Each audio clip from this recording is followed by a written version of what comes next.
Good morning, Nick Hayson here. Sun's out now. It was a bit chilly earlier as I go on my morning walk, but it's all good. We're talking about funding, capital, raising capital. If you're a founder, investor, you know, the nuances of raising money in different regions. We're talking about the things that can go well, the things that can go bad, why deals collapsed. We've covered things like being realistic on valuation, and so let's touch on a few other areas that always raise our eyebrows, certainly when we get asked by our investors to help them with due diligence. So here we go. So let's scenario this. You've had a number of meetings with investors, family office in particular, ultra high net worth. They're very interested in what you have to offer. You've got a sensible valuation. And as I said earlier, due diligence starts at the first meeting, in a sense before the meeting, because they'll research you before they accept the meeting. So you have to start preparing way ahead of time, as though that you were going into full due diligence. And you know, there's a number of another fundamental problems here and mistakes that teams make. So they'll have a management team, and it looks brilliant, you know, on paper, and everyone's got, you know, fantastic qualifications and they've got good track records, you know, and then you have these things called board advisors, and I get stuck on as a board advisor, and companies haven't even asked me.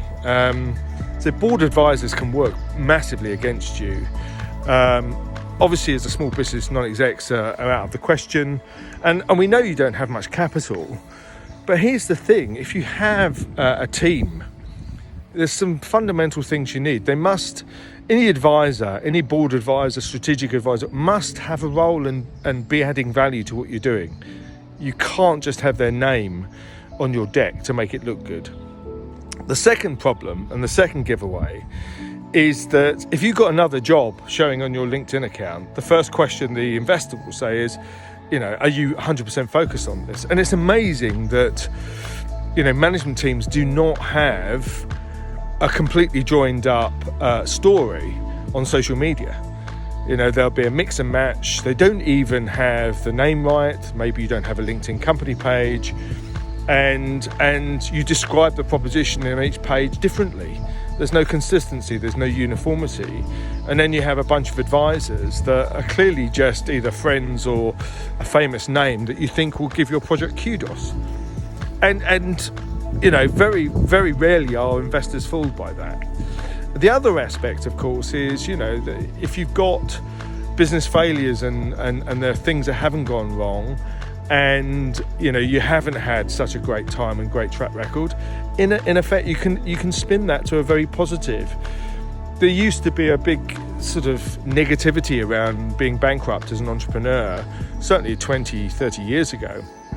These days it goes with the territory. If you haven't tried and failed, and if you haven't had a go, then, you know, the entrepreneur, you know, is still naive in a sense, especially if this is your first gig or you've come out of a big company into an entrepreneurial situation. But at the end of the day, you've got to think about all the things that people will ask and find out and have your opinion. And everyone's got, you know, things that they're not particularly proud of. Everyone's got things that didn't go well for them. And everyone's maybe associated with a business that failed or didn't go as planned. But it's not all bad. But you've got to get on top of it. You've got to spin that into a positive to say, I've learnt my lesson. This is what I learnt from it.